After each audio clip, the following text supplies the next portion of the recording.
CEAP, Centro Espírita Altivo Panfiro. Uma casa de amor.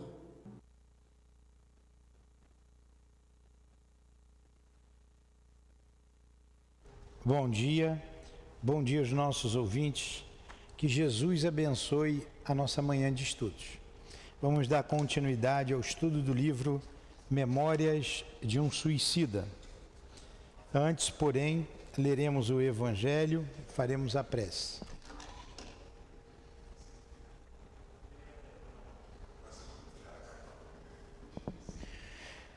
Capítulo 7. Bem-aventurados os pobres de espírito. O que é preciso entender por pobres de espírito? Item 1. Bem-aventurados os pobres de espírito, porque é deles o reino dos céus. Mateus. A incredulidade se diverte com este ensinamento moral. Bem-aventurados os pobres de espírito, assim como com muitas outras coisas que não compreende. Jesus não entende como pobres de espírito os homens desprovidos de inteligência, mas os humildes. Ele disse que o reino dos céus é deles e não dos orgulhosos. Querido Jesus, mais uma vez reunidos na manhã de hoje em nossa casa de amor para estudarmos a doutrina espírita, pedimos a tua proteção, a tua inspiração e a tua permissão para invocarmos em teu nome os responsáveis por esta obra que iremos estudar. A nossa irmã Ivone, o Camilo e os guias que dirigem a nossa casa de amor, o Altivo, com a coluna de espíritos que dirigem o nosso CEAP. Em nome desses irmãos, amigos, caros ao nosso coração, em nome do amor, em nome do nosso amor, minha amada e querida esposa, do teu amor, Jesus, e do amor de Deus acima de tudo, iniciamos os estudos desta manhã. Que assim seja.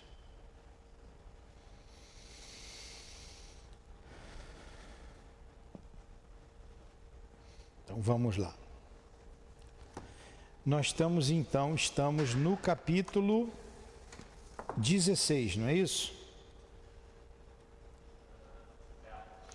A Mansão Esperança. Mansão Esperança.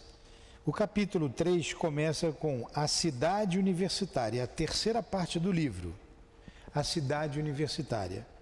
E temos aqui como subtítulo Mansão da Esperança, o capítulo 16. O que nós estudamos semana passada foi... Vamos lá, Carmen, me ajuda aí, me lembra? Nós estudamos semana passada quando ele falava da dificuldade de se relacionar com o mundo material por causa da língua. Então ele falou do Esperanto, é uma língua que está se estudando, se estuda hoje na Terra, poucas pessoas estudam, como uma língua única para facilitar a comunicação entre os povos e também entre os espíritos. Mas os espíritos não se comunicam de pensamento a pensamento? Sim, mas muitas vezes o médium tem dificuldade de pegar o pensamento. Às vezes ele fala, por exemplo, um alemão, um francês, que para o médium é complicado e ele não consegue, a não ser que ele incorpore. Se incorporar, ele consegue. Se ele tomar o abraço, se for mecânico, sim. Mas se for na intuição, se for, aí tem a dificuldade. Se ele ditar, eu vejo a dificuldade aqui da Adilane, eu vejo muitas vezes, aí tem que ter um espírito intermediando para que ela leia. E o Esperanto seria uma língua que facilitaria muito. Quem sabe a gente também não coloque aqui em nossa casa um estudo sobre o Esperanto. Não é difícil, para nós não é difícil, a língua parece muito com o português, tem muitas palavras semelhantes, não é difícil. Então vamos lá. Então vou dar continuidade aqui onde nós paramos e a gente página 388.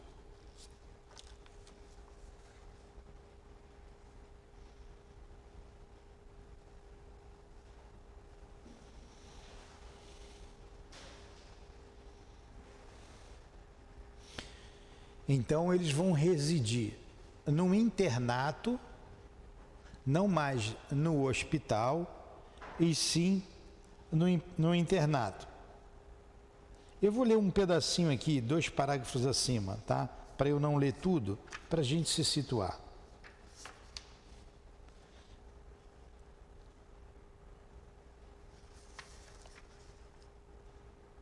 Vamos lá, vamos ler. A Mansão Esperança, vou começar aqui. Mas eu acho que eu já recomecei semana passada, não foi o...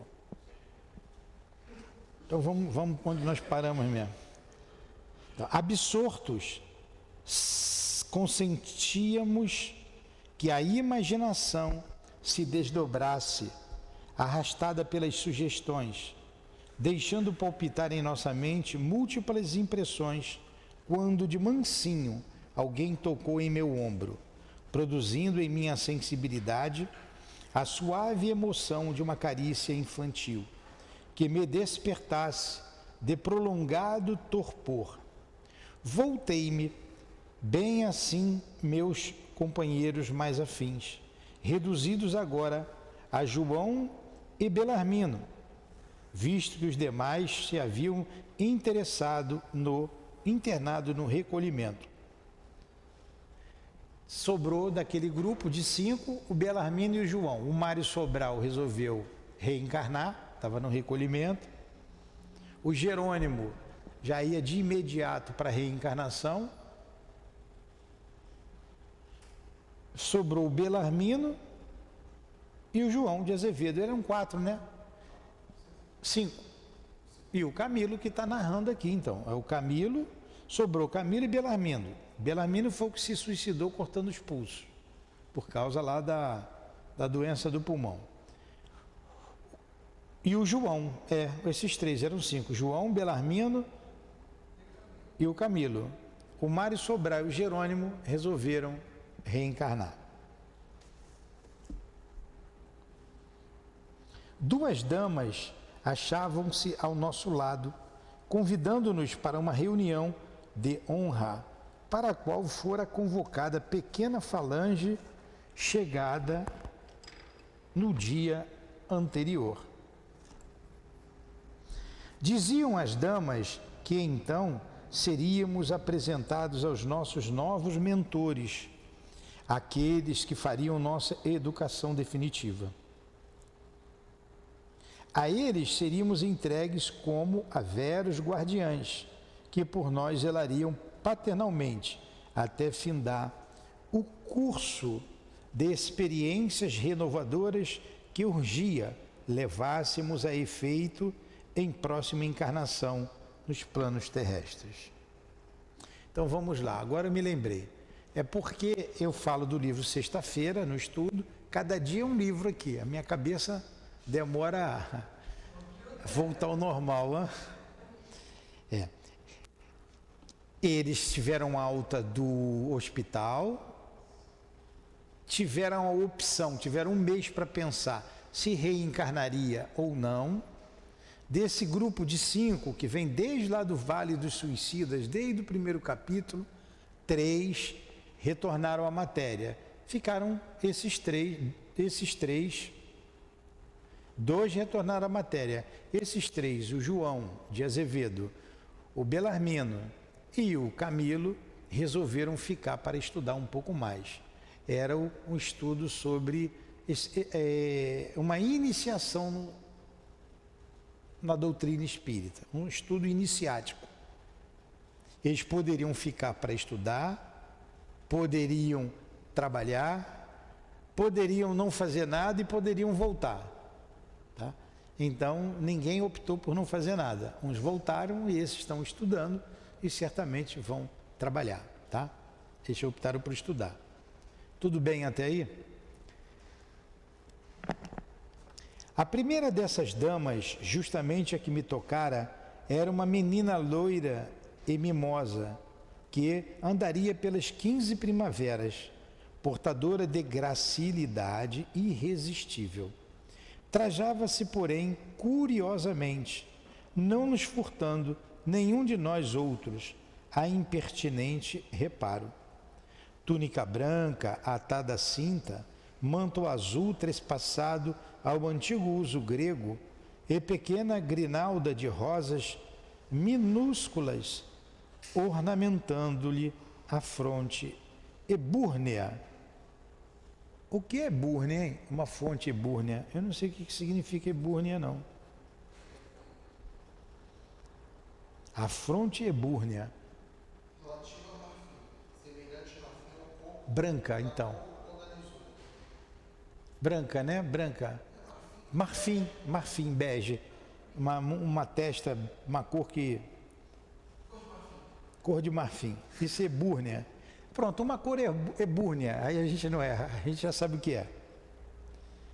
Dir-se-ia um anjo a quem faltasse as asas. No primeiro instante, supus-me vítima de novo gênero de alucinação, que passado do vale dos réprobos para a cidade da esperança, teria o condão de criar o oposto do hediondo, isto é, o agradável e o belo. Então, agora estou me lembrando devagarinho, nessa cidade eles já viam a luz do sol, as flores, o perfume das flores, as árvores, já não era aquela neblina que tinha lá em torno do hospital. E uma pergunta, essa menina com 15 anos, o que fazia essa menina ali? Por que era uma menina? Porque era a melhor maneira que ela achava de se apresentar. Era um espírito imortal, deve ter desencarnado com essa idade e quis manter a mesma aparência, não é? A menina trazia o poético e imponente nome de Rita de Cássia Forrais. Hã? De Forrais. Rita de Cássia de Forrais. Frazão, ainda tem um frazão. Decassílabo que a teria implicado em círculo familiar aristocrata na derradeira etapa terrena sofrida em terras de Portugal. Mas alguns dias passados, não sofreando o desejo de me elucidar acerca dos seus interessantes trajes, via entristecer-se a minha indiscrição, enquanto lhe ouvia a resposta à interrogativa por mim feita. Agora você vê, né? Não dá nem para pensar no mundo espiritual, hein? Você pensou, o outro já está vendo o que você está pensando, você tem que ter cuidado. É.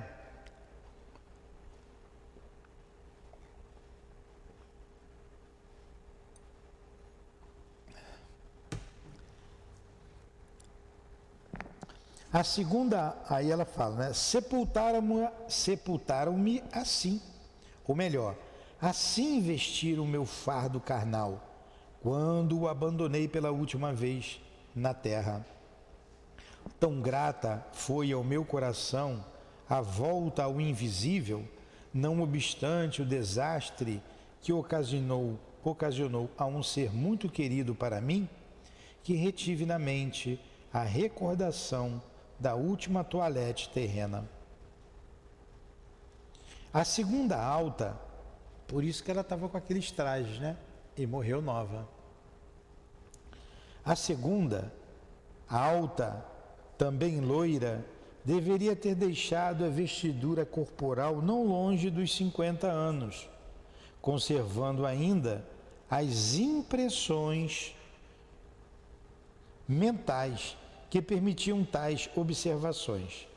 Simpática e atraente, estendeu-me a destra muito gentilmente, apresentando-se de modo assaz cativante para nós. Tenho certeza que já ouvistes falar de mim. Sou Doris Mary Stel da Costa e venho de uma existência terrena em que muito gratamente servi de mãe ao meu pobre Joel. A mãe de Joel, hein? o enfermeiro, vosso amigo do departamento hospitalar. Confessamo-nos encantados, não dispondo de frases bastante expressivas para traduzir a emoção que nos empolgava. Respeitosamente, osculamos a mão que tão democraticamente nos era estendida, mas sinceramente o fizemos sem a afetação a que nos habituáramos desde muito.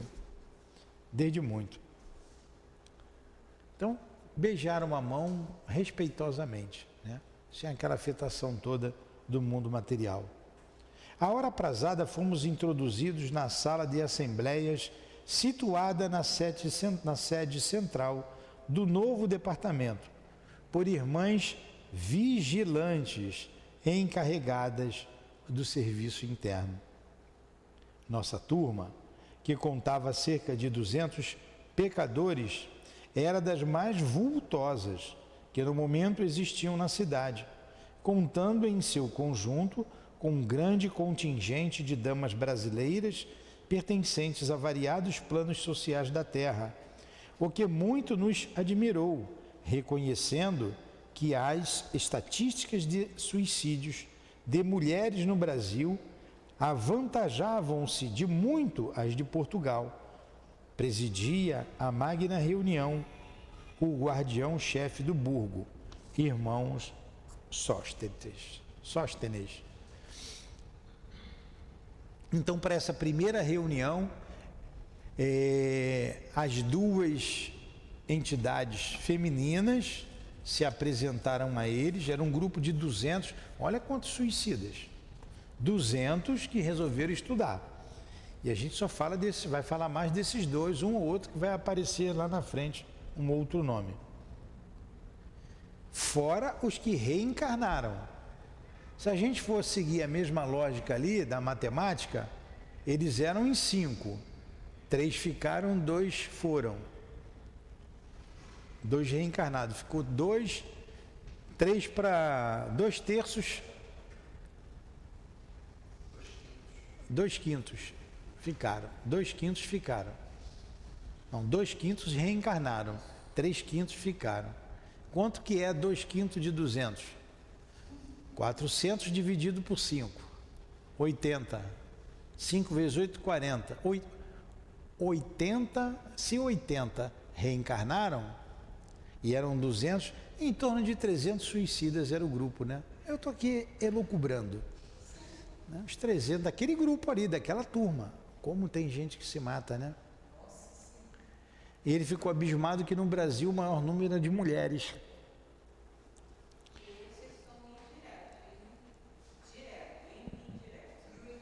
Pois é. Fora o que estava no manicômio, porque quem estava no manicômio não está contando. E é compulsória a reencarnação. Então, é mais de 300, deve ser um grupo bastante grande.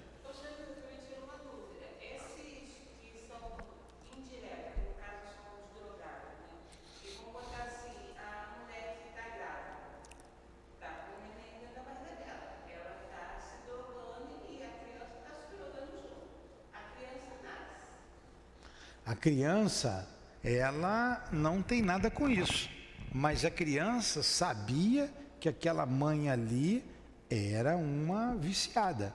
Quantas crianças, ela está se matando. Eu entendi a sua pergunta. Você vai ali, nesses lugares aí onde tem muita gente drogada, tem mulheres grávidas. Que espírito é aquele que está reencarnando ali? Ele sabia da situação, ele sabia. Que espírito é aquele? Ah, foi programada uma reencarnação para ele? Muito provavelmente não. Estava ali mesmo, se drogando também.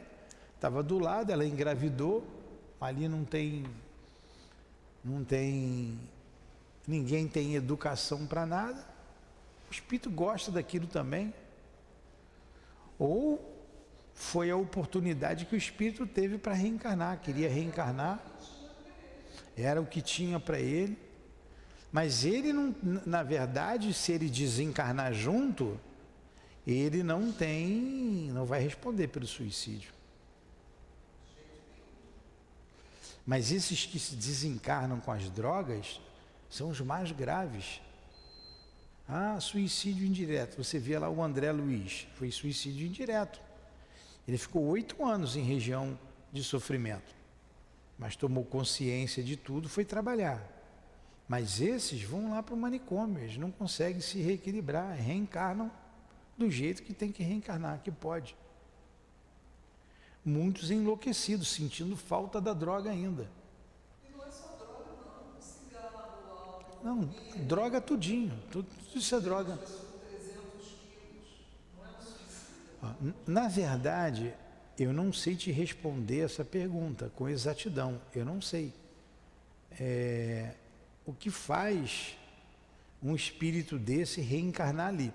A gente viu que no caso lá do, acho que foi o Mário Sobral, ele ia reencarnar num prostíbulo. Teve um que foi reencarnar num prostíbulo que disse que queria vencer aquela situação que ele trazia com ele. E o guia o que disse? No fundo, ele ainda gosta daquilo. Mas era o livre-arbítrio dele, ele queria responsabilidade dele. O guia disse, no fundo ele gosta daquilo. Então, será que aquele espírito, eu lembro, toda vez que eu me lembro disso, eu me lembro daquela ponte ali na Cidade de Deus, ali embaixo.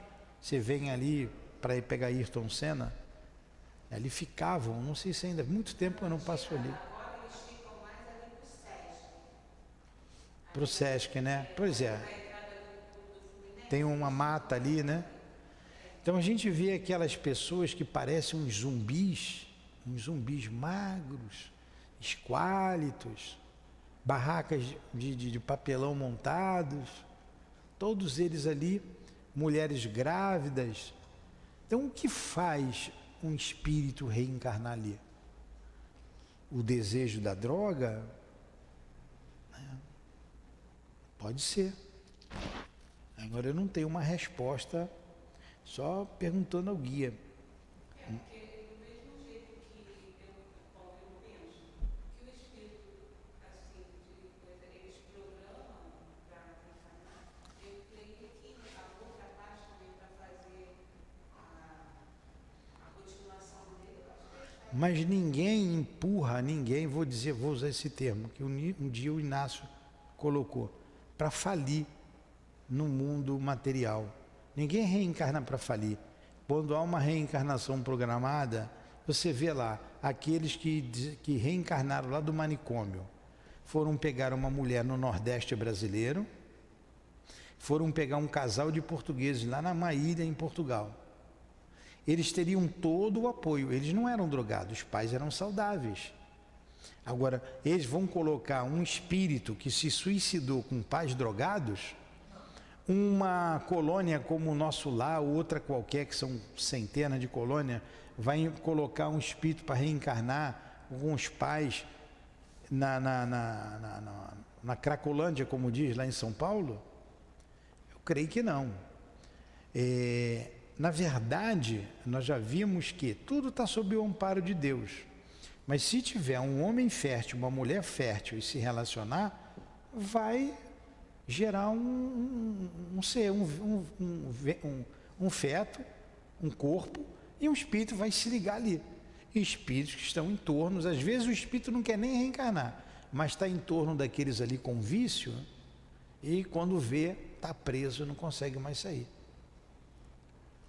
Às vezes você tira esse espírito dali, pega, leva, e ele não vence, faz maldade. Às vezes a gente já viu casos que esse espírito, essa pessoa é levada para adoção, vence na vida, não sabe quem foi o pai, quem foi a mãe, sabe que foi drogado e venceram, né? E assim venceram. Lembra do Divaldo? Então, na verdade, eu não tenho uma resposta assim, é isso, é aquilo. Um espírito que perseguiu o Divaldo, ele contou isso, né? Perseguiu o Divaldo. E deixaram o espírito lá na mansão do caminho, lá na porta. Ele foi, pegou o espírito no colo, disse que criança linda, e não era, era uma criança bastante feiosa, vamos dizer assim, No outro dia eu fui falar da cor da criança e disseram que eu era preconceituoso, então não vou falar. Era uma criança que tinha suas dificuldades e o Divaldo abraçou como se fosse o bebê mais lindo do mundo, com todo amor e carinho. E ele viu o espírito que o perseguia chorar. O bebê era a mãe do espírito. Então, é isso mesmo. Ele viu o espírito chorar, o espírito que o perseguia. E ele perguntando por que chorava, porque essa aí é minha mãe. A partir de hoje, eu já vi que você se arrependeu mesmo, eu vou te perdoar, porque esse espírito aí é a minha mãe. Aí você vê, quem gerou aquele espírito? Acho que largaram no lixo, né? Geraram e largaram para lá. Agora, que mãe foi aquela que gerou? Um outro caso do Divaldo, a irmã dele que voltou, que havia se suicidado. Também largaram, a mãe pediu, né? A mãe era pobre, vivia no lixo, no lixão. Ela amava a filha, mas falou: olha, eu não tenho, eu faço sopa de papelão para ela comer. Está tomando sopa de papelão.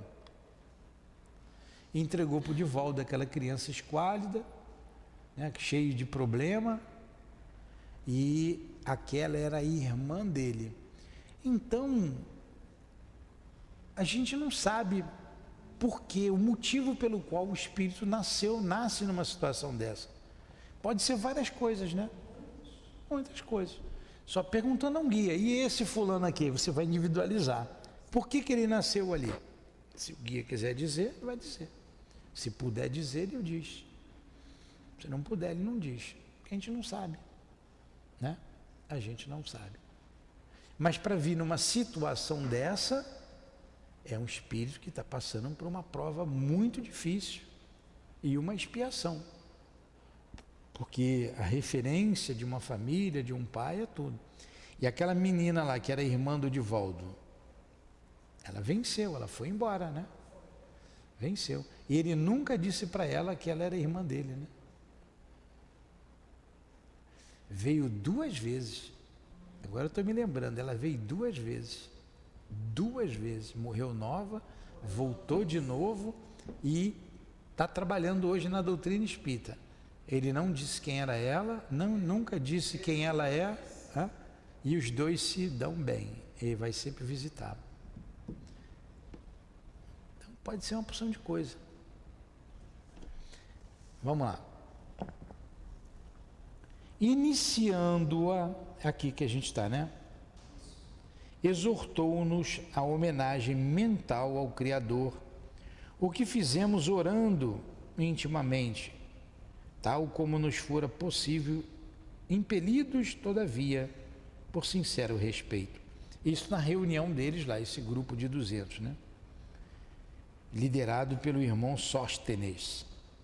À sua direita postava-se um ancião, cujas barbas níveas, descendo até a cintura, para terminarem em sentido agudo, imprimiam tal aspecto de venerabilidade à sua personalidade que, emocionados, julgamo-nos em presença de um daqueles patriarcas que os livros sagrados nos retratam, ou de um faquir indiano experimentado em virtudes e ciências através das mais austeras disciplinas.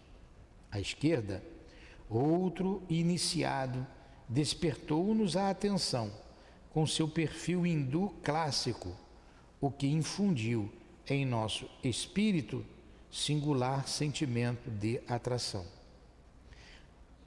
Tão venerável quanto o outro, a nova personagem apresentava, porém, menos idade, refletindo antes a maturidade com a pujança do seu equilíbrio racional, estampada no vigor das feições, que nos deixava observar com nitidez. Mais além, um jovem quase adolescente despertou-nos maior atenção, uma vez que ocupava outra cátedra de mestre, e não o local reservado aos adjuntos. Formosíssimo de semblante, de uma feitura, por assim dizer, angelical. Seu perfil hebreu irradiava tão impressionante doçura que suporíamos tratar-se, antes de uma aparição, de que os livros orientais eram férteis em mencionar, não fora a realidade insofismável de tudo quanto nos cercava. Ladeava Sóstenes à direita, ombreando com o ancião. Vai estar descrevendo aqui os espíritos que estavam do lado do diretor, tá? O livro aqui ficou bem mais leve, né? Não tem jeito, eu tenho que ir lendo mesmo, né? A um sinal de irmão Sóstenes, iniciou-se a chamada dos pacientes. Nossos nomes registrados no volumoso livro de matrícula, no qual os assináramos a chegada, ressoavam um a um, proferidos pela voz pulsante de um adjunto que, ao lado da tribuna de honra, como que secretariava a reunião. E ouvindo que nos chamavam, respondíamos timidamente, quais colegiais bisonhos, enquanto a repercussão fazia repetidos nossos nomes mais além, entre salas e galerias, levando-os através das alamedas distantes, dos parques da cidade que se estendia entre flores e pavilhões grandiosos, para perpetuarem, quem sabe, ecoando-os pelo infinito e pela eternidade. Todos presentes, levantou-se o diretor para discurso de honra. Ó, lá tem chamada, tá vendo? Tudo tem chamada. Hein? Iniciais neste momento fase nova em vossas existências de espíritos delituosos, meus caros amigos. Dentre tantos padecentes que convosco chegaram a esta colônia, fostes os únicos a atingir condições indispensáveis às lutas do aprendizado espiritual, que vos conferirá base sólida para a aquisição de valores pessoais nos dias por vindouros. Sereis matriculados em nossas escolas, uma vez que apresentais o necessário desenvolvimento moral e mental para a aquisição de esclarecimentos que vos permitirão próxima reencarnação recuperadora, capaz de vos fornecer a reabilitação decisiva do erro em que sucumbistes. Como de há muito deveis ter percebido, não sois condenados irremissíveis aos quais a lei universal aplicaria medidas extremas, relegando-vos à eterna inferioridade do presente, ao abandono das angústias inconsoláveis da atualidade, por excluir-vos a harmonia apropriada a toda criatura originada do sempiterno amor. Agora você vê quanto amor, quanto cuidado com esses espíritos. Então ele está dizendo, não é porque vocês se suicidaram que são considerados espíritos devedores da lei de Deus, que vão ficar ao abandono. Quanto amor, quanta ajuda eles estão recebendo. Ao contrário, estamos a participar-vos que tendes o direito de muito esperar da bondade paternal do onipotente Criador, porquanto a mesma lei, por ele estabelecida, que infringistes, com um ato desrespeitoso da revolta contraproducente, a todos vós facultará a possibilidade de recomeçar a experiência interrompida pelo suicídio, fornecendo-vos honrosamente ensejo de reabilitação certa. Por isso esses guias têm tanta paciência conosco, porque eles estão num estágio que já venceram muitas outras etapas difíceis da existência deles. E muitas vezes, e sempre, né, muitas vezes eles foram, quase para não dizer sempre, muito ajudados, reerguidos de quedas espetaculares. Por isso tem paciência conosco, né? Não deixam de chamar a atenção, não deixam de ser duro, muitas vezes duro, mas com muito amor no coração. Tudo bem até aí? Pode ler mais um pouquinho? Então vamos lá. Nada conheceis, entretanto, da vida espiritual, e urge que conheçais. Até agora, vossos estágios na erraticidade vêm se verificando em zonas inferiores do invisível, onde pouco tendes aproveitado moralmente, em vista da couraça de animalidade que envolve vossas vibrações mentais chumbadas, particularmente ao domínio das sensações. Há cerca de um século, porém, chegou a época de se anteporem rigores aos vossos continuados destinos e vossos continuados desatinos e despertar-vos do círculo vicioso em que vos deixastes permanecer, encaminhando-vos para a alvorada da redenção com Jesus, que vos conduzirá ao verdadeiro alvo que, como criatura de Deus, deveis forçosamente atingir.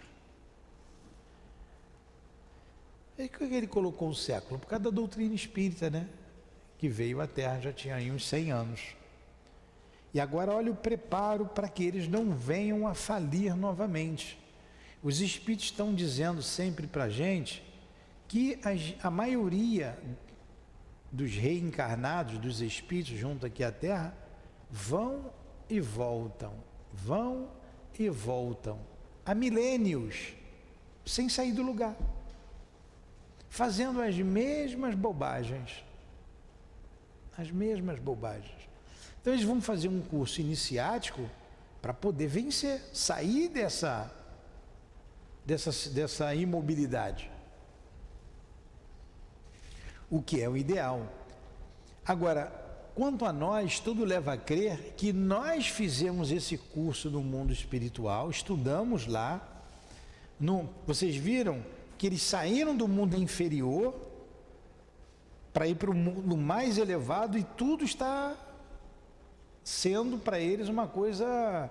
Estão ficando abismados com tanta beleza, com tanta superioridade, para que eles possam se fortalecer para vencer.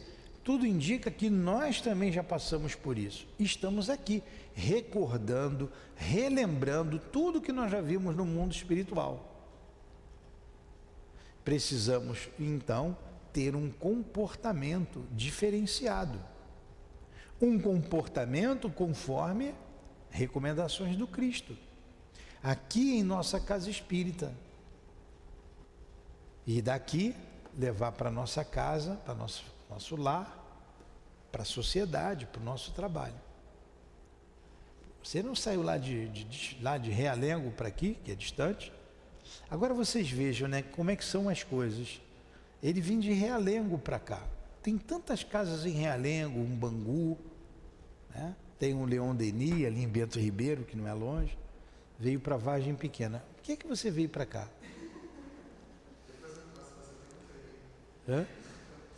Porque tem alguma coisa, né? A gente tem alguma ligação com a casa, e casa espírita é isso.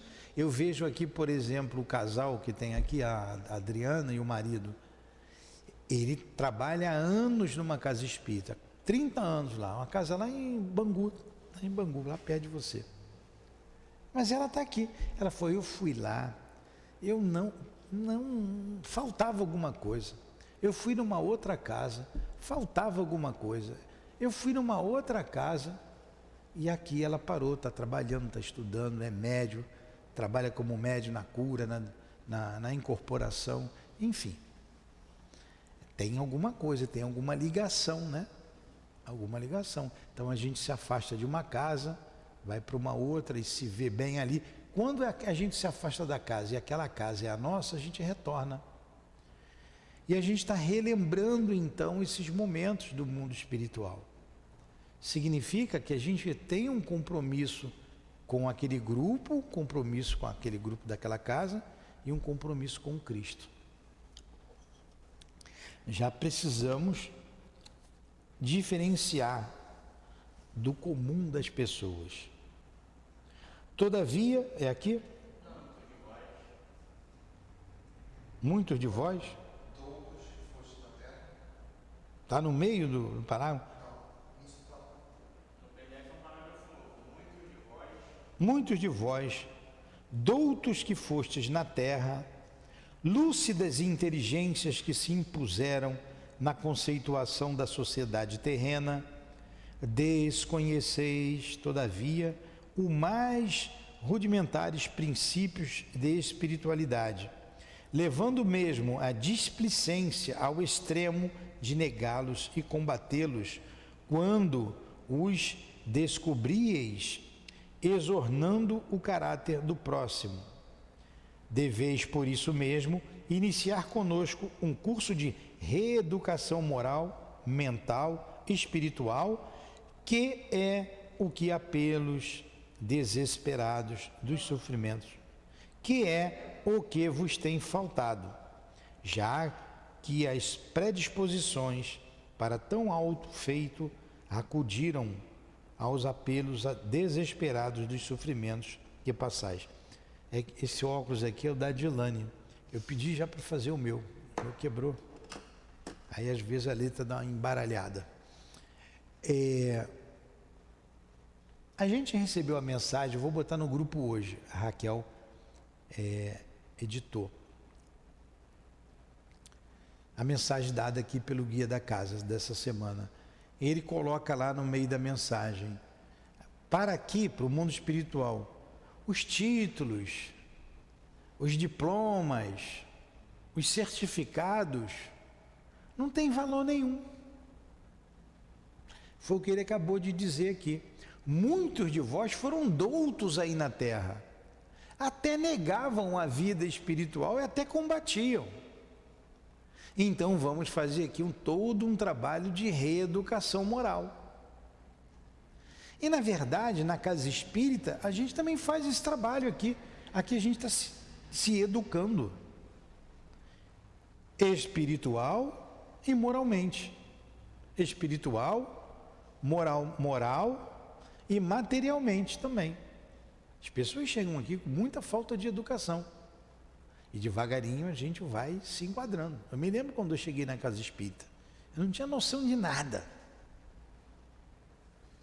Quanta paciência daquelas pessoas. E a gente está hoje aqui perseverando. Agora, o que eu tenho que fazer? Ter paciência com o Tiago. Vou falar do Tiago. Se o Tiago reclamar, eu mando ele embora. Do Tiago e outros aí. Tem que ter paciência. A gente vai melhorando, tem que ir tendo paciência com os outros mesmo. Não é diferente não. Não fora, é aqui, o gesto audacioso de precipitação, afrontando leis invariáveis que ainda desconheceis, e hoje estaríeis glorificados por vitória magnífica, laureados pelo cumprimento do dever, preparados para novos ciclos de aprendizagem. No entanto, o suicídio que vos trouxe a morte, porque a morte é ficção neste universo vivo e regido por leis eternas, oriundas da sabedoria de um Criador eterno, que não vos concedeu nem repouso, nem ouvido, quer dizer, esquecimento, nem aniquilamento, porquanto não atingiu senão o corpo físico terreno, e não jamais o espiritual, onde reside vossa personalidade verdadeira e eterna. O suicídio, dizemos, arrebatou todo o mérito que poderíeis ter, precipitando-vos em situação calamitosa, da qual não saireis enquanto restaurações totais não forem efetivadas.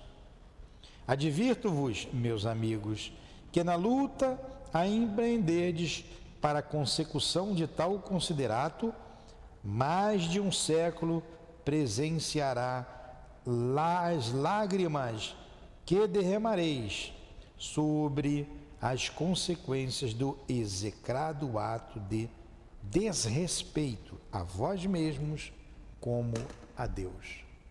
Agora vocês vejam, por mais que eles aprendam por mais que eles elevem-se, o suicídio é um peso muito grande.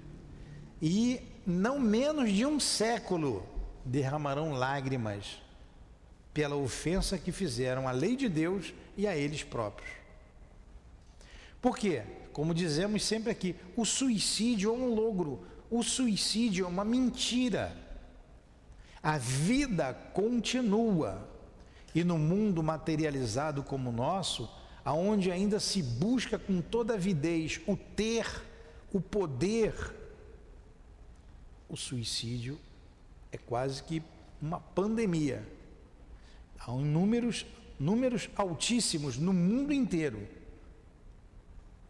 E segundo o Divaldo, as coisas vão se encaminhar para algo trágico, pandêmico mesmo, no próximo ano, 2025, 26. Então a gente já está aqui prevenindo isso, prevenindo aqueles que nos escutam, que nos ouvem. A morte não existe. Quem contou isso aqui foram pessoas desencarnadas. Estão passando tudo isso para a gente, inclusive está escrevendo. O sentimento continua.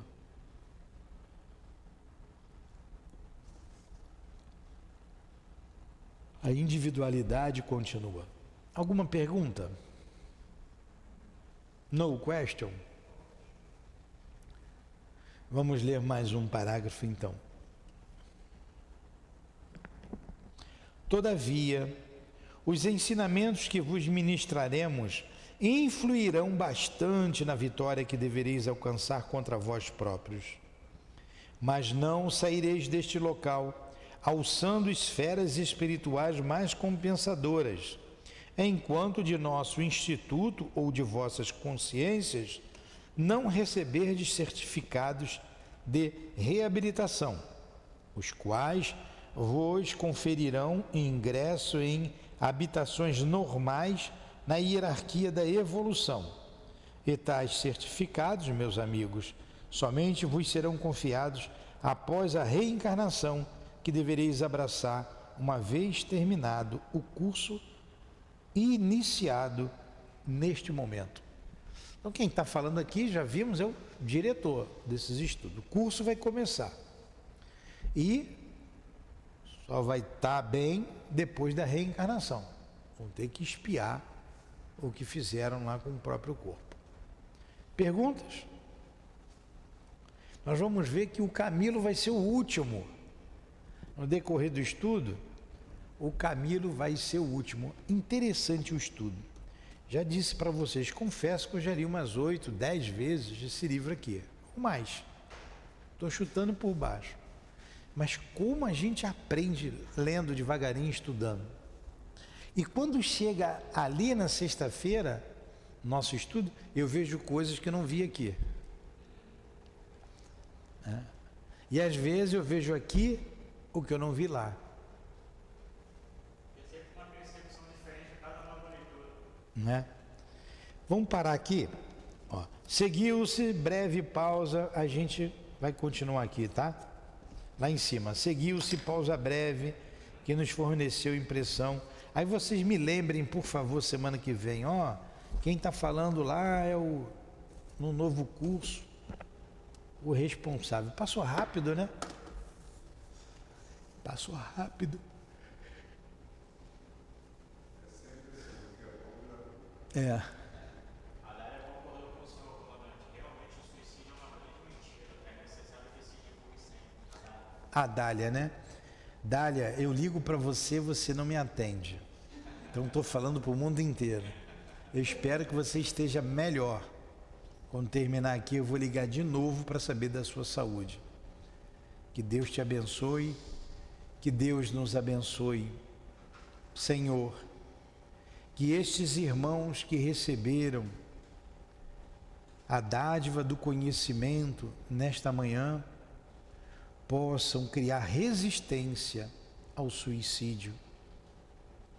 Que as vibrações de amor e esperança que cultivamos aqui nesta casa durante esses momentos de enlevo possa chegar a todos os lares que nos ouvem, a todos os corações que estão ligados a esta casa através desses estudos.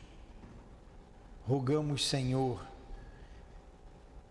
para que o suicídio seja banido do planeta Terra, este terrível crime. Rogamos pelos familiares que choram ainda a morte dos seus entes queridos, que através do suicídio retornaram à pátria espiritual. Por todos esses irmãos que se suicidaram, esperança, paz, amor, muito amor para eles. Que o perfume das rosas, levados por esse querido Espírito tão importante para mim, para todos nós, possa inebriar este ambiente e chegar junto com as vibrações do Cristo aos lares que nos ouvem à distância.